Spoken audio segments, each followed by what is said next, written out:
ਕੀ ਉੱਥੇ ਕੋਈ ਗੋਰਾ ਬੈਠਾ ਸੀ ਜਿਹੜਾ ਕਰੰਸੀ ਦੇਣ ਲਿਆ ਸੀ ਤੈਨੂੰ? ਉਹ ਉੱਥੋਂ ਕੋਈ ਮਿਲ ਗਿਆ ਹੋਣਾ ਯਾਰ ਦੋਸਤ ਤੇ ਉਹਨੇ ਦੇ ਦਿੱਤੇ ਹੋਣੇ ਨੇ। ਓਏ ਯਾਰ ਦੋ ਉੱਥੇ ਪਾਉਂਡ ਚੱਲਦੇ ਮੁਲਕ ਚਲਾ ਗਿਆ ਤੈਨੂੰ ਉੱਥੇ ਇਹ ਨਹੀਂ ਪਤਾ ਕਰੰਸੀ ਕਿਹੜੀ ਚੱਲਦੀ ਹਾਏ ਹਾਏ ਮੇਰੇ ਭਰਾ ਨੂੰ ਕਿਉਂ ਮਾਰਦੇ ਜੀ ਇਹ ਡਾਲਰ ਹੀ ਕਹਿੰਦਾ ਸਾਰੇ ਪੈਸਿਆਂ ਨੂੰ। ਇਹ ਸਾਰਿਆਂ ਨੂੰ ਇਹ ਏਡਾ ਨਹੀਂ ਉੱਥੇ ਵਾਈਟ ਹਾਊਸ ਚ ਜਿਹੜਾ ਜਨਮ ਲਿਆ ਇਹਨੇ। ਮੈਂ ਬਾਜੀ ਵੀਰ ਮੈਨੂੰ ਵੀ ਨਾਲ ਲਈ ਜਾ ਮੇਰੇ ਕੋਲ ਦੁੱਖ ਬਰਦਾਸ਼ਤ ਨਹੀਂ ਹੁੰਦਾ ਤੇਰੇ ਮਾਰ। ਤੂੰ ਰੱਖਿਆ ਨਮੂਨਾ ਤੈਨੂੰ ਬੜਾ ਚਾਅ ਸੀ ਇਹਦੇ ਨਾਲ ਵਿਆਹ ਕਰ ਐਵੇਂ ਮੇਰੀ ਜੇਬ ਚ ਹੱਥ ਮਾਰਨ ਦੇ ਯਾਰ ਪੈਸੇ ਦੇ ਦੇ। ਉਹ ਪਿੱਛੇ ਹੋ ਜਾ ਪੈਸੇ ਕਿ ਗਿਫਟ ਦੇ ਉਹ ਰਾਹ ਫੜਾ ਇਹਨੂੰ ਪੈਸੇ ਦੇ ਦੇ ਜਾਂ ਗਿਫਟ ਦੇ ਦੇ ਨਾ। ਕਿਹੜਾ ਗਿਫਟ ਦੇ ਦੇ? ਆ ਜਿਹੜੇ ਡਾਲਰ ਨਹੀਂ ਤੂੰ ਲੰਡਨ ਤੋਂ ਕਮਾ ਕੇ ਲਿਆ ਲੰਡਨ ਤੋਂ। ਮੈਂ ਨਹੀਂ ਲਿਆ ਉਹ ਦੇ ਨਾ। ਨਹੀਂ ਮੇਰੀ ਗੱਲ ਸੁਣ ਮੈਂ ਮਹੱਲੇ ਚ ਰੌਲਾ ਪਾ ਦੇਣੇ ਕਿ ਮੇਰੇ ਭਰਾ ਨੂੰ ਲੁੱਟਣ ਦਿਆ ਮੇਰਾ ਬੰਦਾ। ਕਿੰਨੇ ਮਹੱਲੇ ਚ ਮੈਂ ਰੌਲਾ ਹੁਣੇ ਪਾ ਦੇਣੇ। ਲੁੱਟਣ ਕੀ ਰਿਹਾ? ਸਾਡਾ ਭਰਾਵਾਂ ਦਾ ਮਜ਼ਾਕ ਨਹੀਂ ਸਾਲਾ ਵੀ ਭਰਾ ਹੀ ਹੁੰਦਾ ਕਿਉਂ ਜੀ? ਮੈਂ ਹੁਣ ਨਹੀਂ ਹੈਗਾ ਕੋਈ ਰਿਸ਼ਤੇਦਾਰੀ ਨਹੀਂ ਗੀ। ਜਿੰਨੀ ਦੇਰ ਤੇਰੇ ਕੋਲ ਪੈਸੇ ਤੇ ਬੈਗ ਨੇ ਉਨੀ ਦੇਰ ਤੂੰ ਕੁਝ ਨਹੀਂ ਲੱਗਦਾ ਕੁਛ ਮੈਨੂੰ। ਨਹੀਂ ਲੱਗਦਾ ਮੈਂ।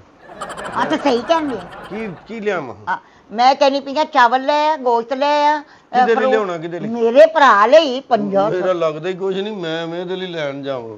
ਓਏ ਮੈਂ ਮਰ ਗਈ। ਖਤਮ ਰਿਸ਼ਤੇ ਖਤਮ। ਬਸ ਤੁਸੀਂ ਬੈਠੋ ਮੈਂ ਜਾ ਕੇ ਦਾਤਾ ਸਾਹਿਬ ਨੂੰ ਲੰਗਰ ਕਰ ਲਾਂ। ਮੈਨੂੰ ਵੀ ਲਈ ਜਾ ਵੀਰਾ ਮੈਂ ਵੀ 2 ਦਿਨ ਦਾ ਕੁਝ ਨਹੀਂ ਕਰਦਾ। ਇੱਕ ਮਿੰਟ ਕਿੱਥੇ ਚੱਲਾਂ? ਮੈਂ ਦਾਤਾ ਸਾਹਿਬ ਚੱਲਾਂ। ਇੱਕ ਮਿੰਟ ਮੈਨੂੰ ਇੱਥੋਂ ਸ਼ਾਪਰ ਲੱਭ ਲੈਂਦੇ ਸਾਡੇ ਲਈ ਵੀ ਲੈ ਕੇ ਆਈ ਹਾਂ। ਲਓ ਹੁਣ ਠੀਕ ਹੈ?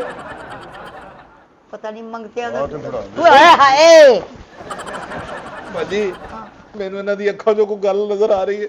ਇਹ ਉਹ ਨਾ ਹੋਵੇ ਮੈਨੂੰ ਸੁੱਤੇ ਤੇ ਮੇਰੀ ਧੌਣ ਹੀ ਲਾ ਦੇਵੇ। ਅੱਲਾ ਨਾ ਕਰੇ ਮੇਰਾ ਸਮਾਨ ਸਾਰਾ ਤੇਰੀ ਆਈ ਕਿਸੇ ਨੂੰ ਨਾ ਆ ਜਾਵੇ। ਹਾਂ ਮੈਂ ਸਮਾਨ ਹੁਣ ਕਿੱਥੇ ਰੱਖ ਕੇ ਸੌਣਾ? ਵੀਰ ਮੈਂ ਸਾਰੀ ਰਾਤ ਸੌਣਾ ਨਹੀਂ। ਮੈਂ ਇਹਨਾਂ ਨੂੰ ਫੜ ਕੇ ਇਸ ਤਰ੍ਹਾਂ ਦੇ ਕੋਟ ਸੀਨੇ ਦੇ ਨਾਲ ਲਾ ਕੇ ਆਓ ਰੱਖਾਂ। ਭਾਂ ਤੁਹਾਡਾ ਕਮਰਾ ਬਖਾਓ। ਆਓ ਜੀ ਕਮਰਾ ਬਣਾਓ ਜੀ। ਆ ਲਿਓ। ਨਹੀਂ ਨਹੀਂ ਮੇਰੇ ਇਹਨੂੰ ਕੋਲ ਨਹੀਂ ਫੜਾਣਾ। ਉਹ ਖਲੋ ਜਾ। ਇਹ ਨਹੀਂ ਫੜਨਾ ਸੀ। ਤੂੰ ਤੇ ਉੱਧਰ ਮਾਰ ਜਾ।